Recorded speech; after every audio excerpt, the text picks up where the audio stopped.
platicar contigo en esta parte periodística y sobre todo jurídica, una complementación que tienen muy pocos periodistas, sobre todo el tener una prensa especializada.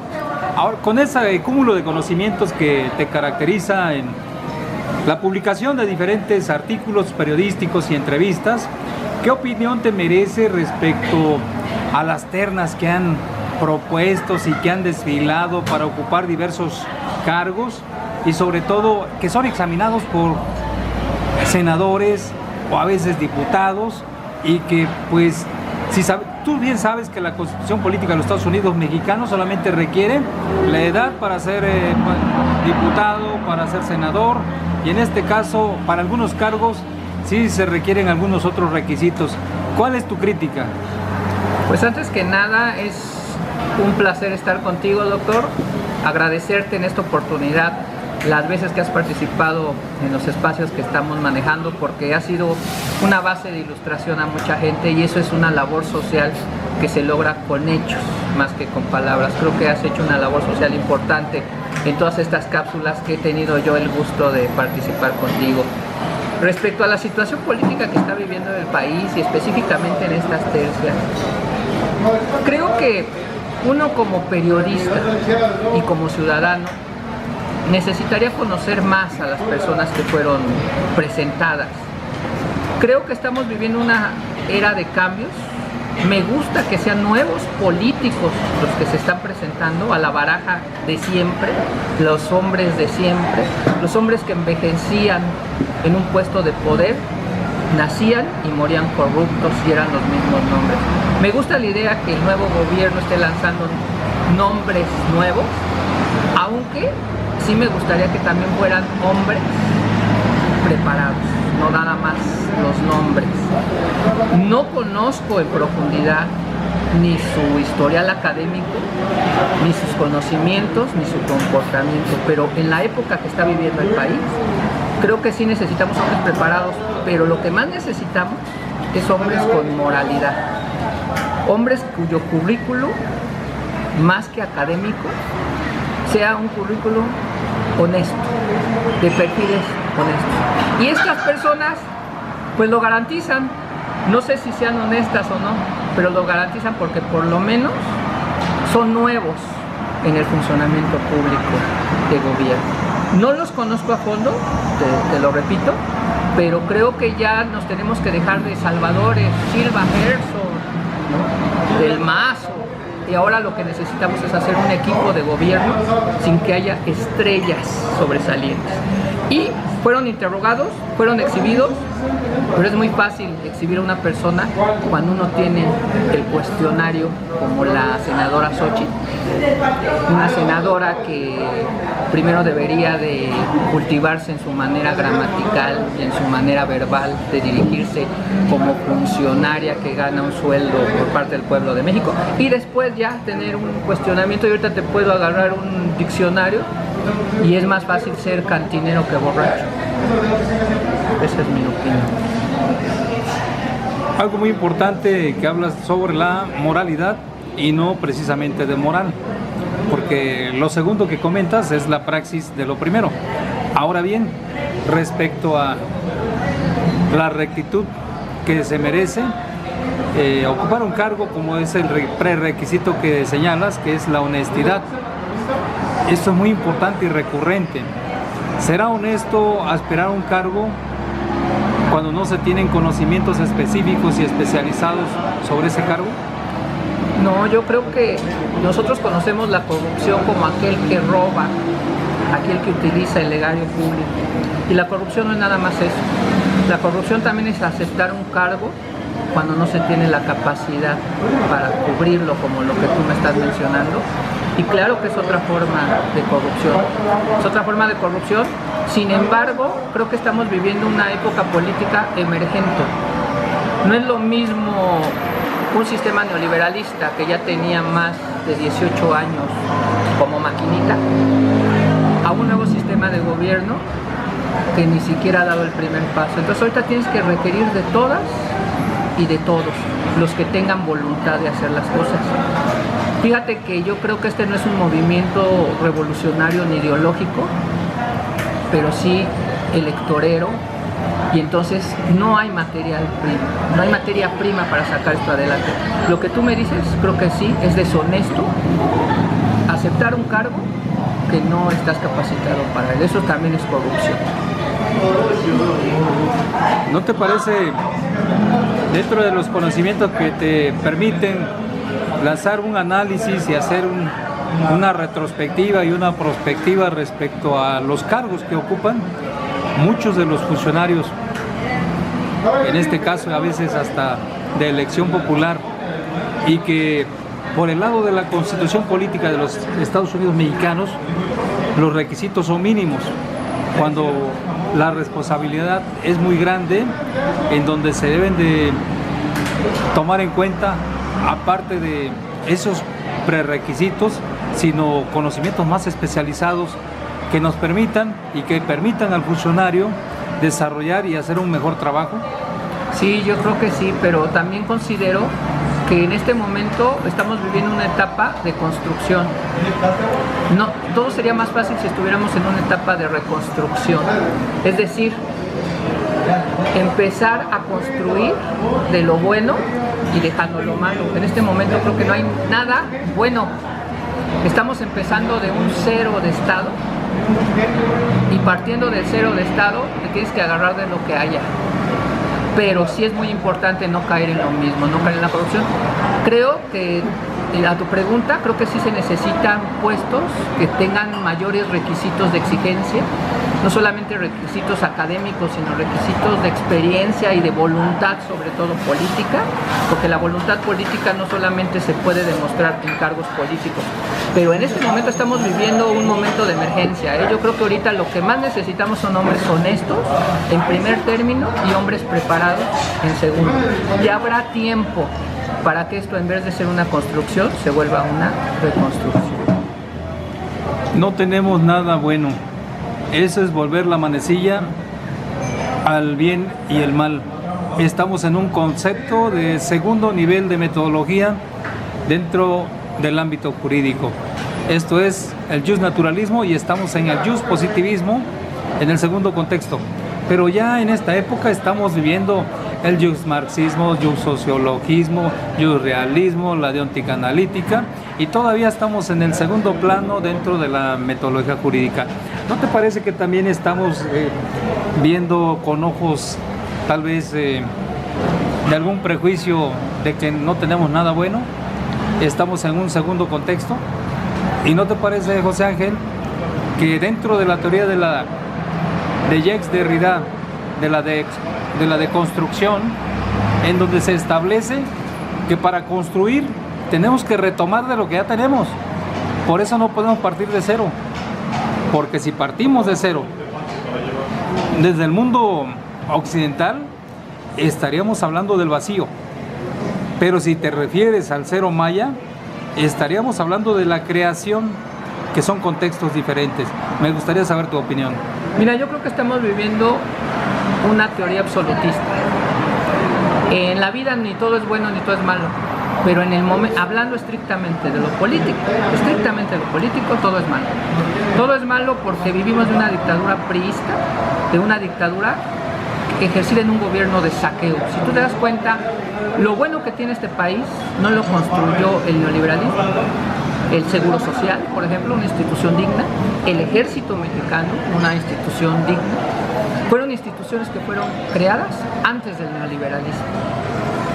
Pero si nosotros partimos la llegada, el preámbulo del neoliberalismo, que fue la entrada de México al GATT con Miguel de la Madrid, y la consolidación en lo más alto posible que pudo haber sido destruido el país, que es con el gobierno de Enrique Peña Nieto, no nos han dejado nada. No nos han dejado medios de comunicación con moralidad. No nos han dejado un nivel económico importante para México. No, es más, lo religioso fue también arrollado por el sistema político, que yo le llamo pri-neoliberalista, y que en los últimos años ha sido perrepripanista. Sin duda alguna no hay nada bueno. Lo bueno en donde se puede rescatar algo. Ahora sí que la casa negra, la obra negra, no lo dejó el neoliberalismo, lo dejó un nacionalismo mal entendido de la época de los 60s y de los 70s, que era un PRI malo, pero era su mejor expresión a la que tuvimos con la llegada de Enrique Peña. No estaríamos poniendo límites en una conceptualización de Max Weber dentro del desarrollo de la teoría política, que más allá de los comentarios y de las críticas hacia las personas que desarrollan un cargo dentro de la política y que no son verdaderos políticos, sino imitadores de alguna cuestión dentro de alguna función, más allá de todo eso, considero que debe de existir una distinción entre lo que es política y lo que es político, de acuerdo al teórico ya mencionado. ¿Cuál es la opinión que le merece? Sí, definitivamente. Es más, nosotros nos hacemos, si nos vamos al estricto definición de los términos, la política no es sistema de gobierno. La política es el entendimiento de una civilización y la manera en que los seres humanos logran una armonía y un entendimiento. Pero nosotros estamos hablando en el estricto politiquero, en el estricto en donde sí hay personajes que no son del todo culpables, pero que sí deben de ser un referente, porque Peña fue el presidente de la República, que llegó por fraude, sí, pero él fue la institución presidencial. Entonces, no podemos hablar de nombres, pero sí de referentes que fueron las causas de lo que tiene el país en este momento. Yo siento que sí necesitamos un país político, un país educado, pero esos términos en lo que tú me manejas de referentes, de definiciones, castas de lo que puede ser la verdadera política, pues nosotros la entendemos como politiquería, porque en México no hay una política cuando el quehacer político ha sido secuestrado por los partidos políticos. Me llama la atención el término que está empleando de la politiquería.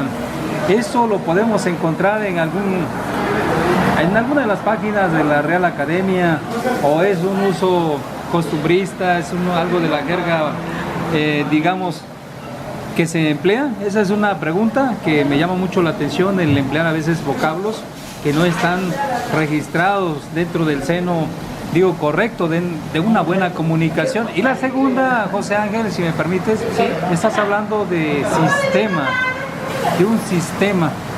Me llama mucho la atención porque esta terminología de sistema sí está de alguna manera sustentada como teoría.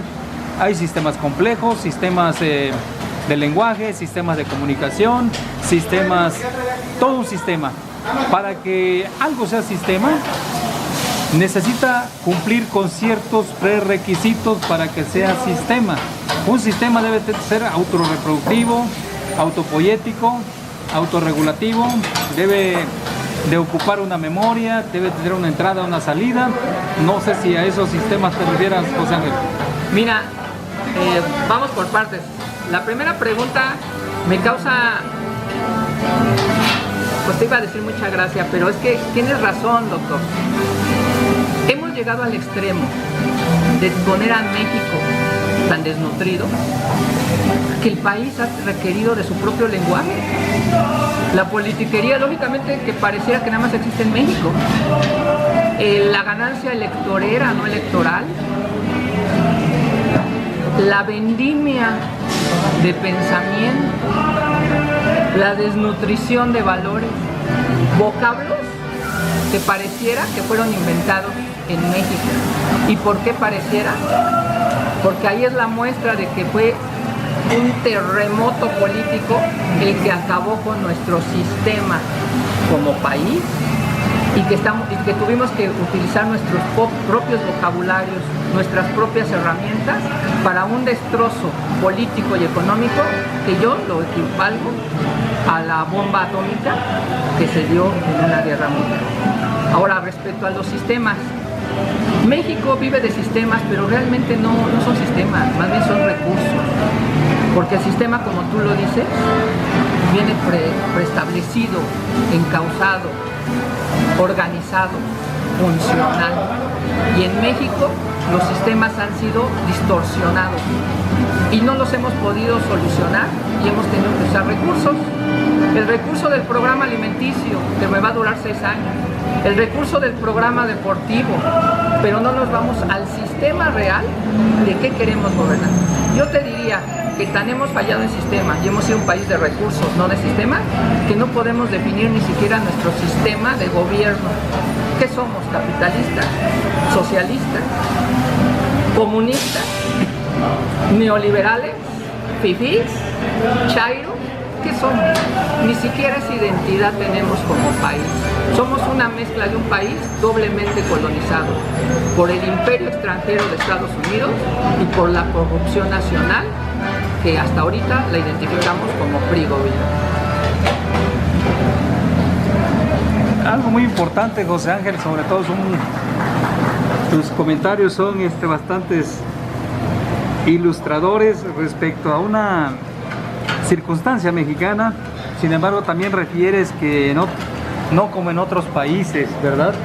Se da la politiquería, una palabra que tú la mencionas. La descripción. Sí. Ajá, la refieres. ¿Cómo se da en otros países, ya que haces referencia tú en ese marco comparativo? ¿Cuáles son tus estándares internacionales, tu visión, tu forma de percibir el mundo respecto a México en relación a la política? Mira, yo creo que hay países, estamos viviendo una serie de cambios. Si ves tú toda Latinoamérica, hay cosas muy similares a lo que está sufriendo México, en algunas cosas.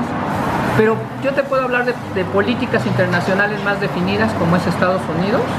La veo muy concreta, que ahorita te la puedo describir. Una política que ha durado muchos años y siempre ha sido directa y no contradictoria, por ejemplo, la política cubana, la política incluso de la desaparecida Unión de la República Soviética Socialista de Rusia, son políticas muy determinadas. Son políticas en donde saben a dónde van y son generaciones las que la van fortaleciendo.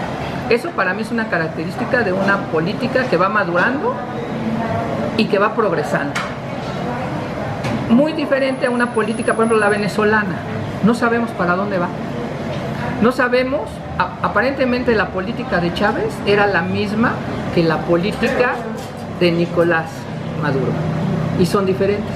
Entonces, yo veo que estamos en una política que desde que un país, mientras más organizado es, más invasor es. Entonces yo creo que Rusia ha hecho sus invasiones específicas, Estados Unidos también, porque son políticas definidas. La de México no es una política definida. La de México es una política sexenal. Lo único que sí hemos tenido claro y definido es que el gobernante en turno, por orden del Estado profundo de Estados Unidos, sea un gobierno entreguista. Eso es lo único que hemos sido constantes y definitivos, y que podemos ser definidos como entreguistas. Pero en el sistema político, pues no sabemos a qué le tiramos. Una pregunta, José Ángel, me llama mucho la atención al referirte, no sabemos hacia dónde va. ¿Será posible que los periodistas tengan conocimiento hacia dónde va la ruta de un país, de un mundo, de la globalización? ¿No te parece que dentro del contexto global, mundial, hay actores y factores que sí saben hacia dónde va la ruta del humano? ¿No te parece que puede ser un proyecto global? ¿No te parece que estamos en un contexto a veces de desconocimiento? Que no todos podemos darnos cuenta hacia dónde va la ruta del ser humano, o hacia dónde va el camino de, digamos, de la vida. ¿No te parece que sea un proyecto también Estado-Nación, una ruta que ya está prediseñada? ¿No te parece que los hombres del establishment sí conozcan hacia dónde va la ruta? Yo creo que los hombres saben para dónde quieren que vaya la ruta, pero nunca vamos a saber hacia dónde va hasta que pasa tiempo y tenemos oportunidad de reflexionar. Yo estoy seguro que hace un año o un poco más de un año no sabíamos que iba a haber un cambio de gobierno. Ni el priista más dominador lo sabía. Creo que sí sabemos a dónde queremos ir y por dónde vamos, pero nunca sabemos la ruta que en todo momento vamos a trazar. Los pueblos se parecen en los humanos, se parecen a los hombres, a los individuos, en el sentido de que siempre sabemos a dónde queremos llegar y siempre sabemos de dónde venimos en ese camino, pero nunca sabemos en dónde llegamos y si nuestros actos presentes están forjando un camino abierto para el futuro. Hiciste referencia a dos preguntas capitales que siempre se formulan los grandes filósofos, pero te faltó una muy importante y que tal vez tú la puedas contestar. El conócete a ti mismo. Mi pregunta, ¿te conoces a ti mismo? ¿El ciudadano mexicano se conoce a sí mismo? El ciudadano se conoce y se empieza a conocer también. Somos una especie de manzana partida en dos rebanadas. La que siempre nos conocemos, la que siempre nos identificamos, la que siempre tenemos sembrada y aquella que cada día vamos descubriendo. El ser humano cambia porque finalmente va descubriendo nuevas cosas. Un país igual. Yo creo que después del 1 de julio del 2018, México es otro. México es otro en su efecto político, no en su efecto ideológico, que son los verdaderos cambios profundos, los de ideología, no los de gobierno. Pero sin embargo, siento que el ser humano sí sabe a dónde va y sí sabe qué es. Y el pueblo sí lo sabe. Pero también existe en México una capa, una base que nos ciega los ojos, que se llama el condicionamiento mediático. Y a veces el condicionamiento mediático no nos deja ver quiénes somos y qué queremos, y nos hace creer que defendemos causas nobles que no nos pertenecen, ni siquiera estamos convencidos de que las debemos defender. Pero por esa inercia mediática hemos perdido la brújula de nuestro camino. A tu pregunta concreta, creo que el pueblo de México sí sabe a dónde va. Sí sabe dónde va porque el pueblo de México es un pueblo ciego, pero tiene buen olfato. Entonces no ve, tarda, se cae, se pierde, pero después huele y llega. Y el 1 de julio del año pasado es la prueba. Sí huele, pero no ve. ¿El pueblo de México está ciego desde tu percepción? El pueblo de México es un pueblo que no tiene base educacional, que se le ha comprado su valor moral, que los medios de comunicación han sido fundamentales para quitarle la identidad nacional que de por sí la teníamos extraviada, y sí considero que somos un pueblo de segunda. Si nosotros calificamos a un gobierno de segunda o de tercera, el pueblo es de cuarto o de quinto. Porque el gobierno es consecuencia del pueblo. De tal manera, con lo que comentas, José Ángel, dada tu naturaleza de categorizar a los mexicanos, que es un pueblo de ciego, deberían de tener los derechos de una persona con otra capacidad, ¿no te parece con tu crítica? Los derechos siempre van a ser los mismos para la gente incapacitada, para la no capacitada. Lo que sí necesita es la cura, el auxilio, la mano, para que el pueblo esté encaminado. ¿Y quién le va a dar esa cura? ¿Y quién le va a dar esa mano? ¿El gobierno? ¿Los medios de comunicación entreguistas? ¿Los empresarios voraces? No, el propio pueblo es el que se tiene que dar la autoayuda para obtener su cura, levantarse y caminar. Pero tenemos que ser conscientes de nuestra responsabilidad.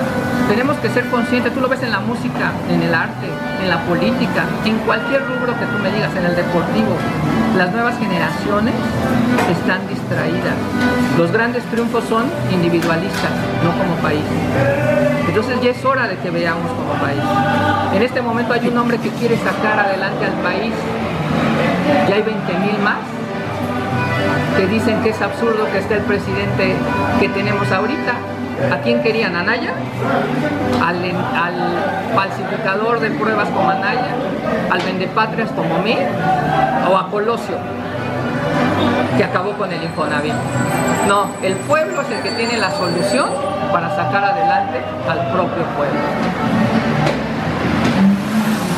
Volviendo a tu ceguera que refieres, ¿no te parece que México requiere de altos cirujanos para que realicen esas cirugías y esos ciegos que tú refieres, para que ya vean y hagan esas operaciones de esa miopía o no sé, alguna otra carnosidad o algunas otras que borren esas visiones y que puedan usar esas lentes que le permitan ver cómo debe ser la realidad?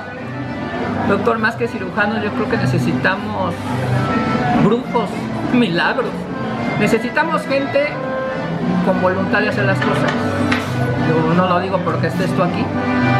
Gente que no quiere puestos de gobierno, sino quiere puestos que le puedan ayudar a su comunidad, como muchas veces lo hemos platicado en privado y como tú has luchado por eso.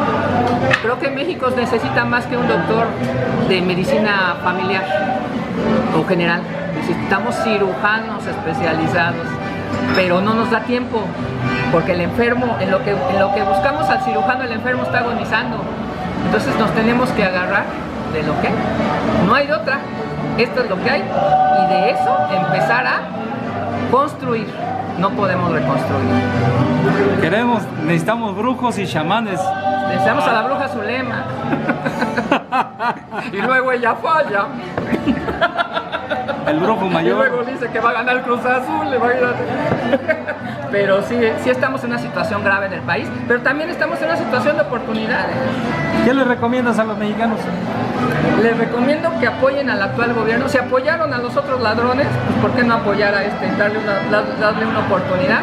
Pero sobre todo, estar consciente que lo que hagamos como ciudadanos en nuestra vida cotidiana, en nuestra familia, con nuestros amigos, en donde nos desenvolvemos, va a ser el efecto directo para lo que es el país hoy y para lo que puede ser en posteriores años. José Ángel, ¿qué hizo hoy por México?